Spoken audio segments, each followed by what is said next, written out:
தஞ்சை நாயக்கர் ஆட்சி காலத்தில் வெளியிடப்பட்ட பழங்கால காசுகளில் தஞ்சாவூர் பெரிய கோயில் தேர் உருவம் பொறிக்கப்பட்டிருப்பது கண்டறியப்பட்டுள்ளது. செம்பு உலோகத்தாலான இந்த நாணயங்களின் ஒருபுறம் காளை மற்றும் கணபதி உருவங்களும் மறுபுறம் கலைநயமிக்க தேர் உருவமும் இடம்பெற்றுள்ளன. கோயில் தேர் திருவிழாக்களை சிறப்பிக்கும் வகையில் அந்த கால மன்னர்கள் இத்தகைய அபூர்வ நாணயங்களை வெளியிட்டுள்ளது வரலாற்று ஆர்வலர்களிடையே வியப்பை ஏற்படுத்தியுள்ளது. சேலம் மாவட்டம் எடப்பாடி அருகே குட்டி கேரளா என அழைக்கப்படும் பூலாம்பட்டியில் கோடை விடுமுறையை முன்னிட்டு சுற்றுலா பயணிகளின் கூட்டம் அதிகரித்துள்ளது. சென்னை, தென்காசி உள்ளிட்ட பல்வேறு மாவட்டங்களிலிருந்து வந்த பயணிகள் காவிரி ஆற்றில் விசைப்படகு சவாரி செய்தனர். விழுப்புரம் மாவட்டம் செஞ்சி அருகே உள்ள பாக்கம் ஏரியில் மீன்பிடி திருவிழா கோலாகலமாக நடைபெற்றது. பாரம்பரிய முறைப்படி நடைபெற்ற இந்த விழாவில் சுமார் 2000க்கும் மேற்பட்ட பொதுமக்கள் ஆர்வத்துடன் பங்கேற்றனர். குடும்பமாக ஏரியில் இறங்கிய மக்கள் வலைகளை பயன்படுத்தி ஜிலேபி, கட்லா உள்ளிட்ட மீன்களை போட்டி போட்டுக் கொண்டு பிடித்துச் சென்றனர். இதனால் பாக்கம் கிராமமே திருவிழா கோலம் கொண்டிருந்தது.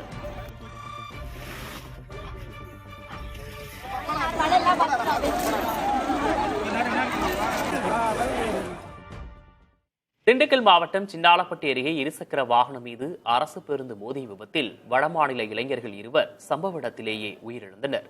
4 வழிச்சாலையில் அரசு பேருந்து எதிர் திசையில் வந்ததே விபத்திற்கு காரணம் என கூறப்படுகிறது. ஹெல்மெட் அணியாமல் வந்த இளைஞர்கள் 2 உடல் நசுங்கி உயிரிழந்த நிலையில் அம்பாத்துறை காவல்துறையினர் பேருந்து ஓட்டுநரிடம் விசாரணை மேற்கொண்டு வருகின்றனர். விருத்தாச்சலம் அடுத்த எம்பட்டி கிராமத்தில் கடந்த 2 மாதங்களாக முறையாக குடிநீர் வழங்காததை கண்டித்து பொதுமக்கள் மறியலில் ஈடுபட்டனர். தனிநபர்கள் மின் மோட்டார் மூலம் தண்ணீரை உறிஞ்சுவதால் தட்டுப்பாடு ஏற்படுவதாக கூறி காலி குடங்களுடன் அவர்கள் போராடினர். சம்பவ இடத்திற்கு வந்த காவல்துறையினர் உரிய நடவடிக்கை எடுப்பதாக உறுதியளித்ததை தொடர்ந்து 1 மணி நேர போராட்டம் முடிவுக்கு வந்தது.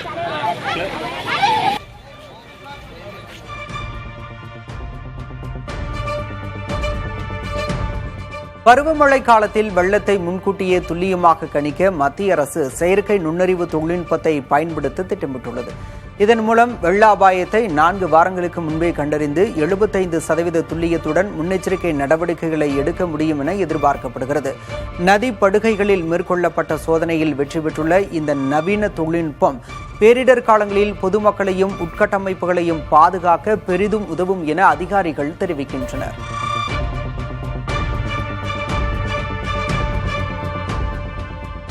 மத்திய மின் உற்பத்தி நிலையங்களில் இருந்து தமிழகத்திற்கு முன்னுரிமை அடிப்படையில் வழங்கப்படும் மின்சாரத்தை நிறுத்தக்கூடாது என பாமக தலைவர் அன்புமணி ராமதாஸ் வலியுறுத்தியுள்ளார்.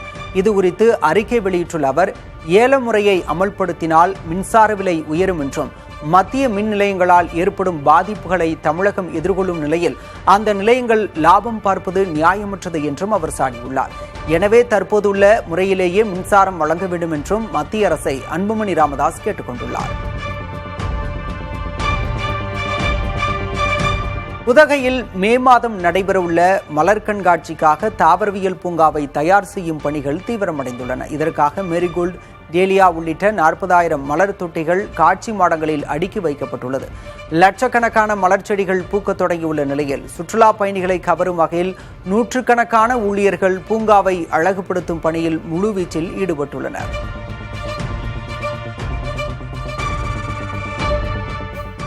தொடர் விடுமுறையை முன்னிட்டு ராமேஸ்வரத்தில் ஆயிரக்கணக்கான பக்தர்கள் குவிந்தனர். அக்னி தீர்த்த கடலில் புனித நீராடி முன்னோர்களுக்கு திதி கொடுத்த பக்தர்கள் ராமநாத சுவாமி கோயிலில் நீண்ட வரிசையில் காத்திருந்து சாமி தரிசனம் செய்தனர். தனுஷ்கோடி உள்ளிட்ட சுற்றுலா தலங்களிலும் மக்கள் கூட்டம் அலைமோதியது.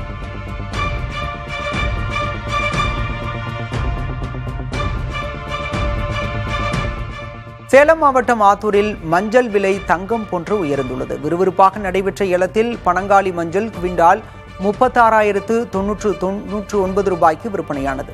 சேலம், அரியலூர் உள்ளிட்ட மாவட்டங்களிலிருந்து வந்த 5,700க்கும் மேற்பட்ட மஞ்சள் மூட்டைகள் ஏலமிடப்பட்டதில் ஒரே நாளில் சுமார் 5 கோடி ரூபாய் வரை வர்த்தகம் நடைபெற்றது. மஞ்சள் விலை உயர்வால் விவசாயிகள் மிகுந்த உற்சாகமடைந்திருக்கின்றனர்.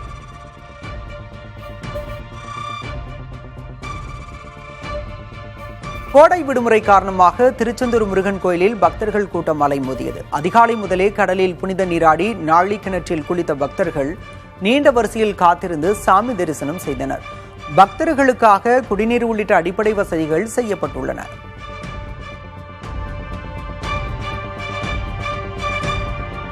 நாகை நெல்லுக்கடை மாரியம்மன் கோயில் சித்திரை திருவிழாவை முன்னிட்டு ஆயிரக்கணக்கான பக்தர்கள் தரிசனம் செய்தனர். அதிகாலை முதலே நீண்ட வரிசையில் காத்திருந்த பக்தர்கள் அம்மனுக்கு பாலபிஷேகம் செய்து வழிபட்டனர். விழாவின் முக்கிய நிகழ்வான பூச்சொரிதல் மே 1ஆம் தேதியும் தேரோட்டம் 10ஆம் தேதியும் நடைபெறவுள்ளது.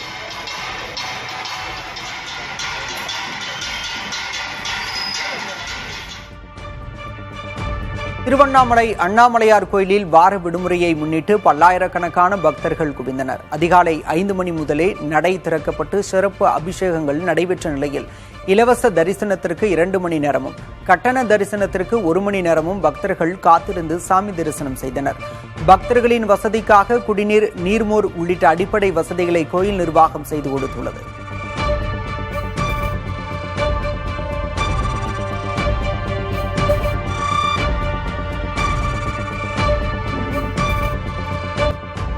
சென்னை காசிமேடு சந்தையில் மீன்வரத்து வெகுவாக குறைந்துள்ளதால் விலை அதிகரித்திருக்கிறது. மீன்பிடி தடைகாலம் காரணமாக விசைப்படகுகள் கடலுக்கு செல்லாத நிலையில் சிறிய வகை ஃபைபர் படகுகள் மூலம் குறைந்த அளவிலேயே மீன்கள் வருகின்றன. வரத்து குறைவால் மீன்களின் விலை உயர்ந்திருந்த போதிலும் அசைவ பிரியர்கள் காசிமேடு சந்தையில் திரண்டு மீன்களை ஆர்வத்துடன் வாங்கி சென்றனர். வஞ்சிர மீன் கிலோ 1300 ரூபாய்க்கும், சீலா மீன் 600 ரூபாய்க்கும், கொடுவா 870 ரூபாய்க்கும் விற்பனையானது.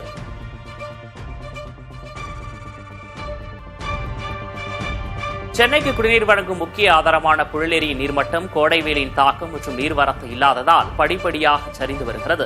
3300 மில்லியன் கன அடி கொள்ளளவு கொண்ட புழலேரியில் தற்போது 2063 மில்லியன் கன அடி நீர் மட்டுமே இருப்பு உள்ளது. ஏரிக்கு நீர்வரத்து முற்றிலுமாக நின்ற நிலையில் சென்னை குடிநீருக்காக தொடர்ந்து 180 கன அடி நீர் திறக்கப்படுவதால் ஏரியின் நீர் இருப்பு குறைந்து வருகிறது.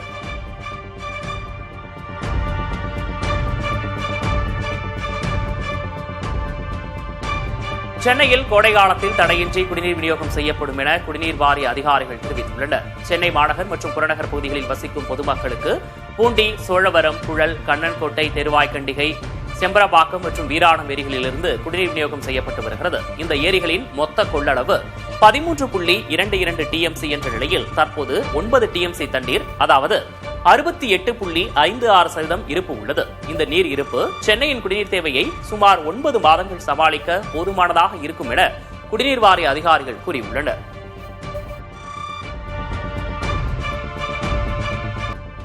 திண்டுக்கல் மாவட்டம் கொடைக்கானலில் சுற்றுப்பயணம் மேற்கொண்டுள்ள முதல்வர் மு.க.ஸ்டாலின் காலையில் நடைபயிற்சி மேற்கொண்டார். கொடைக்கானல் ஏரி சுற்றுச்சாலையில் நடந்து சென்ற அவருடன் அங்கிருந்த சுற்றுலா பயணிகள் ஆவலுடன் புகைப்படம் எடுத்துக் கொண்டனர்.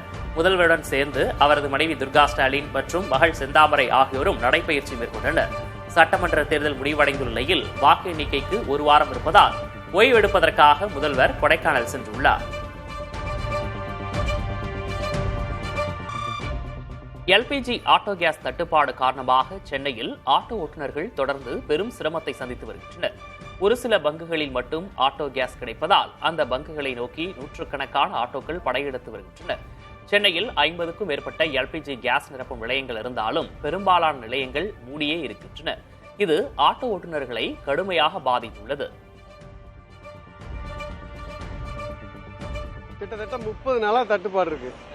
இந்த 30 நாளில் நாங்கள் டெய்லி ஒரு 300 ரூபாய் கேஸ் போட்டால் ஒரு 1000 ரூபா 1500 வரைக்கும் எங்களால் சம்பாதிக்க முடியும். இப்போ கேஸ் போகிறதுக்கே நாங்கள் 3 மணி நேரம் 4 மணி நேரம் கியூவில் நிற்க வேண்டியிருக்கு. புரியுதுங்களா? அந்த கியூவில் நிற்கிற நேரத்தில் பொழப்பு போயிடுது. அதுக்கப்புறம் கேஸ் போட்டு போய் லைன் ஓட்டுறது ரொம்ப கஷ்டம். ரெண்டாவது, கஸ்டமர்கிட்ட டிமாண்டும் பண்ண முடியல. எங்கள் சூழ்நிலையை எடுத்து சொன்னால் அவங்க சூழ்நிலையை திருப்பி சொல்கிறாங்க. இன்று வெளியாகவிருந்த இளநிலை நீட் தேர்வுக்கான ஹால் டிக்கெட்டுகள் நாளை காலை 10 மணிக்கு வெளியாகும் என தேசிய தேர்வுகள் முகமை அறிவித்துள்ளது. மே 3ஆம் தேதி தேர்வு நடைபெறவுள்ள நிலையில் இன்று காலை முதல் இணையதளத்தில் காத்திருந்த லட்சக்கணக்கான மாணவர்கள் இந்த தாமதத்தால் ஏமாற்றம் அடைந்துள்ளனர். மாணவர்கள் நாளை முதல் அதிகாரப்பூர்வ இணையதளத்தில் தங்கள் நுழைவுச் சீட்டுகளை பதிவிறக்கம் செய்து கொள்ளலாம் என தெரிவிக்கப்பட்டுள்ளது.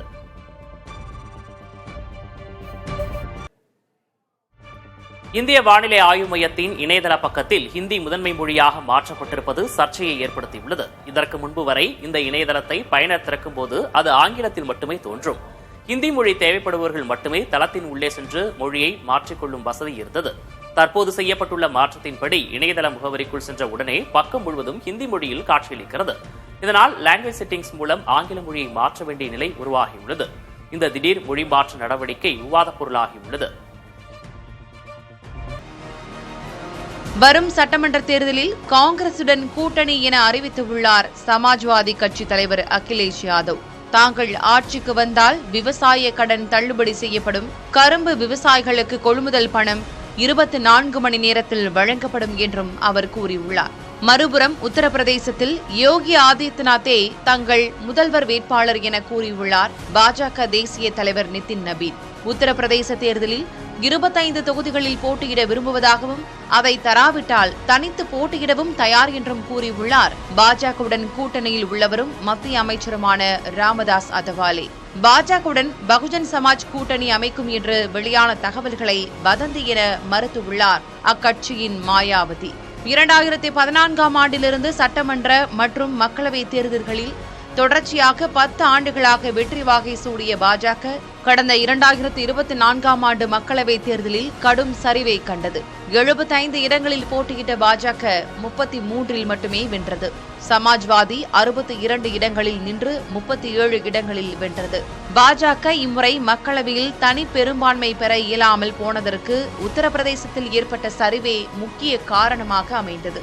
இந்நிலையில் வரவிருக்கும் சட்டமன்ற தேர்தல் பாஜக மற்றும் சமாஜ்வாதி இடையே அனல் பறக்கும் போட்டியாக அமையும் என கருதப்படுகிறது. குஜராத்தில் உள்ளாட்சி தேர்தல் நடைபெற்று வருகிறது. இதில் தலைநகர் காந்தி நகரில் மத்திய உள்துறை அமைச்சர் அமித்ஷா மனைவி, மகன், மருமகள் என குடும்பத்துடன் வந்து வாக்களித்தார். பாஜக, காங்கிரஸ் கட்சிகளின் எம்பிக்கள், எம்எல்ஏக்கள் உள்ளிட்டோரும் வாக்களித்தனர். 15 மாநகராட்சிகள், 84 நகராட்சிகள், 34 மாவட்ட பஞ்சாயத்துகள், 260 தாலுகா பஞ்சாயத்துகளுக்கு நடைபெறும் தேர்தலில் 9,992 வேட்பாளர்கள் போட்டியிடுகின்றனர். 4,18,00,000 பேர் வாக்களிக்க தகுதி பெற்றுள்ளனர். பாஜக, காங்கிரஸ், ஆம் ஆத்மி இடையே மும்முனை போட்டி நிலவுகிறது. இந்தியாவின் மிகச்சிறந்த புகைப்பட கலைஞர்களில் ஒருவரான ரகுராய் காலமானார். அவருக்கு வயது 83. பிராஸ்டேட் புற்றுநோயால் பாதிக்கப்பட்டிருந்த ரகுராய் சிகிச்சை பலனின்றி டெல்லி மருத்துவமனையில் காலமானார். இந்தியாவின் பல்வேறு பரிமாணங்கள் குறித்து இவர் எடுத்த கருப்பு வெள்ளை படங்கள் மிகவும் புகழ் பெற்றவையாகும். இந்திரா காந்தி, பால் தாக்கரே, தலாய் லாமா, அன்னை தெரசா என பல்வேறு பிரபலங்களையும் இவர் படம் எடுத்துள்ளார். 1974இல் வங்கதேச அகதிகள் பிரச்சினை, 1984இல் போபால் விஷவாயு கசிவின் விளைவுகள் குறித்து இவர் எடுத்த புகைப்படங்கள் காலம் கடந்து நிற்பவை. பச்சிளம் குழந்தைகளுக்கான முதல் மலேரியா சிகிச்சை மருந்துக்கு உலக சுகாதார அமைப்பு அங்கீகாரம் அளித்துள்ளது. இதுவரை 2 முதல் 5 கிலோ எடை கொண்ட குழந்தைகளுக்கென பிரத்யேகமாக மலேரியா மருந்துகள் எதுவும் இல்லை. தற்போது அறிமுகமாகியுள்ள இந்த புதிய மருந்து கை குழந்தைகளுக்கு பாதுகாப்பான சிகிச்சை அளிக்க வழிவகுப்பதோடு மலேரியா பாதிப்பு அதிகமுள்ள நாடுகளில் குழந்தைகளுக்கான மருத்துவ வசதியை மேம்படுத்த உதவும் என எதிர்பார்க்கப்படுகிறது. ஆப்பிரிக்கா போன்ற நாடுகளில் ஆண்டுதோறும் மில்லியன் கணக்கான குழந்தைகள் மலேரியாவால் பாதிக்கப்படும் நிலையில் இது ஒரு முக்கிய மைல்கல்லாக பார்க்கப்படுகிறது. ஜம்மு மற்றும் ஸ்ரீநகர் இடையே நேரடி வந்தே பாரத் ரயில் சேவை வரும் 30ஆம் தேதி முதல் தொடங்க உள்ளது. முன்னதாக கத்ராவிலிருந்து ஸ்ரீநகர் வரை இயங்கி வந்த இந்த சேவை தற்போது ஜம்மு வரை நீட்டிக்கப்படுகிறது. 20 பெட்டிகளை கொண்ட இந்த ரயிலில் கடும் குளிரிலும் தடையின்றி இயங்கும் வகையில் பிரத்யேக தொழில்நுட்ப வசதிகள் இந்த ரயிலில் இடம்பெற்றுள்ளன. இதன் மூலம் இரு நகரங்களுக்கு இடையேயான பயணம் 5 மணி நேரமாக குறையும் என்றும் இது சுற்றுலா மற்றும் வர்த்தகத்தை மேம்படுத்தும் என்றும் எதிர்பார்க்கப்படுகிறது.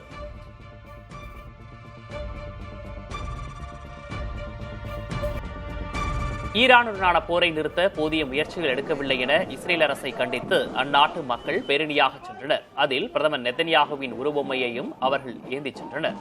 பாலஸ்தீனியர்களை கோடாரியால் நெதன்யாகு வெட்டுவது போன்ற பதாகைகளையும் போராட்டக்காரர்கள் எடுத்துச் சென்றனர். போர் காரணமாக தங்கள் வாழ்க்கையை சீர்குலைத்து விட்டதாக பேரணியில் பங்கேற்றவர்கள் தெரிவித்தனர். அமெரிக்கா, ஈரான் 2ஆம் சுற்று பேச்சு கைவிடப்பட்ட நிலையில் போர் நிறுத்தம் நீடிக்குமா என்ற கேள்வி உலக நாடுகளிடையே எழுந்துள்ளது. இதற்கிடையே லெபனானில் மேலும் உக்கிரமாக தாக்கப்போவதாக இஸ்ரேல் எச்சரித்துள்ளது.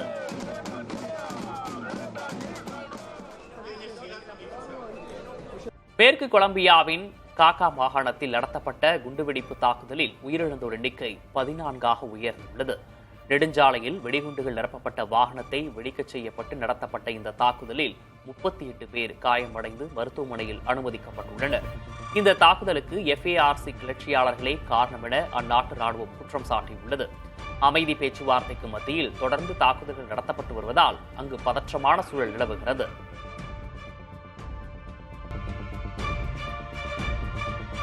ஈஷா அமைப்பின் நிறுவனர் ஜக்கி வாசுதேவின் பார்வையில் உருவான கிருஷ்ணலீலா நூல் அறிமுக விழா புதுச்சேரியில் நடைபெற்றது. ஈஷா யோகா மையத்தில் அவர் ஆற்றிய உரைகளின் தொகுப்பாக இந்த நூலை கவிஞர் இசைக்கவி ரமணன், பேச்சாளர் இந்திரா விஜயலட்சுமி ஆகியோர் வெளியிட்டனர். பின்னர் செய்தியாளர்களை சந்தித்த இசைக்கவி ரமணன், இளைஞர்கள் புத்தக வாசிப்பின் சுகத்தை உணர வேண்டும் என்றும் கிருஷ்ணரின் அறிவுரைகள் அனைத்து தரப்பு மக்களுக்கும் பொருத்தமாக இருக்கும் எனவும் தெரிவித்தார்.